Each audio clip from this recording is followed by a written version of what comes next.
The mysterious and terrifying screams of fallen angels have been heard emanating from underneath the Euphrates River, sending shockwaves throughout the world.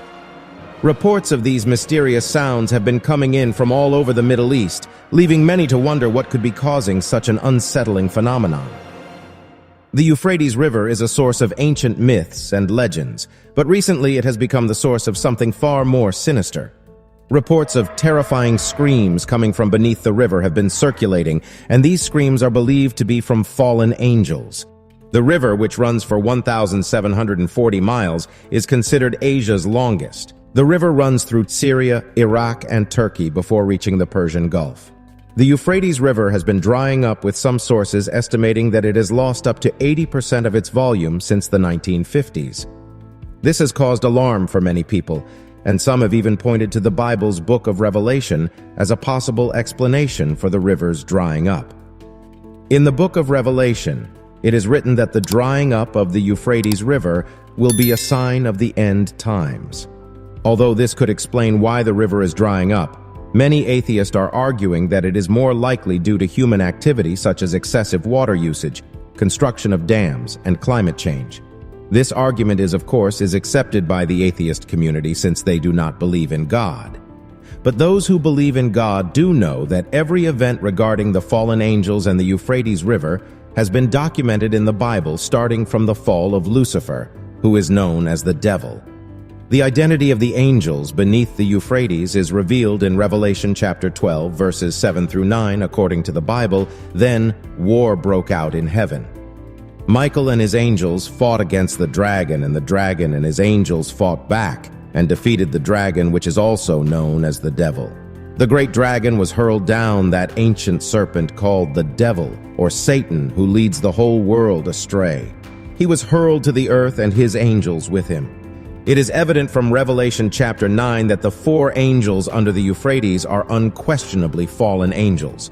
According to Luke chapter 10 verse 17, Revelation chapter 12 verses 7 to 9, and Jude chapter 1 verse 6, some of the fallen angels, who were part of the 1/3 of angels chased out of heaven, were not allowed to roam freely on earth, but rather were bound or chained until the appointed time. Why chained them? Fallen angels are known to be violent, seeking to subvert God's principle on the earth.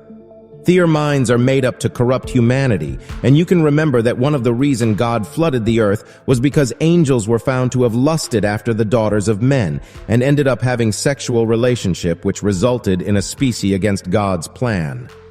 Now it came about, when men began to multiply on the face of the land, and daughters were born to them, that the sons of God saw that the daughters of men were beautiful, and they took wives for themselves, whomever they chose. Satan instigated this plan, hoping to pollute the human seed, to stop God's plan to bring forth a Messiah, the seed, promised to come one day and destroy Satan. Clearly, the Lord could not stand by and allow such an attempt to succeed. Peter also refers to this occasion in his second letter in explaining the Lord's response. For if God did not spare angels when they sinned, but cast them into hell and committed them to pits of darkness, reserved for judgment. There is no doubt that the 4 angels of the Euphrates are among the shackled angels. So it is believed by many that they are the ones making those noises on the riverbank, crying to be released from the prison and wreak havoc on the world. Due to the limited number of videos available, it is possible that these sounds are fabricated to get people talking and subdue the truth. However, the Bible is true, and the prophecy states that 4 angels are imprisoned under the Euphrates River, and when released will slaughter 1/3 of mankind with 2 million horsemen. Then the 6th angel sounded, and I heard a voice from the 4 horns of the golden altar which is before God, saying to the 6th angel who had the trumpet, "Release the 4 angels who are bound at the great river Euphrates."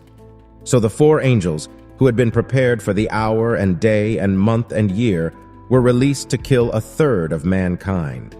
Now the number of the army of the horsemen was 200 million.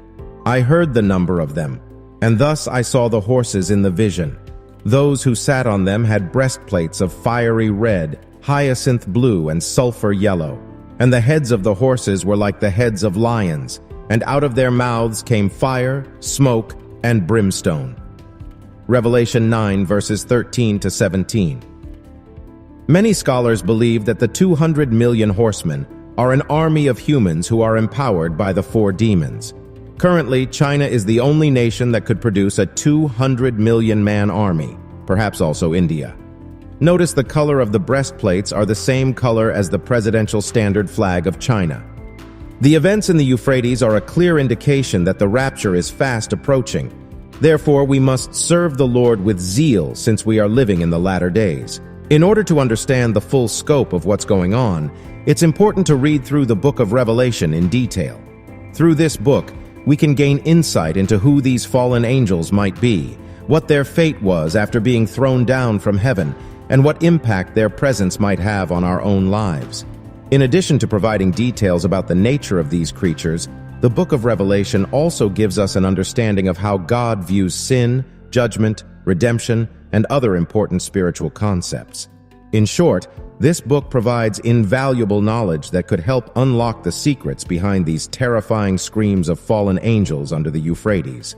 Whatever the case may be, one thing remains certain. We must all keep our eyes open for signs mentioned in the book of Revelation so that we can prepare ourselves spiritually and physically for whatever lies ahead. Even though the book of Revelation talks about horrific events happening during the end times, it also offers us hope by reminding us that Jesus will return to judge the living and the dead and bring forth justice. Furthermore, the book of Revelation provides us with comfort by offering us assurance that those who remain faithful will receive eternal life in heaven.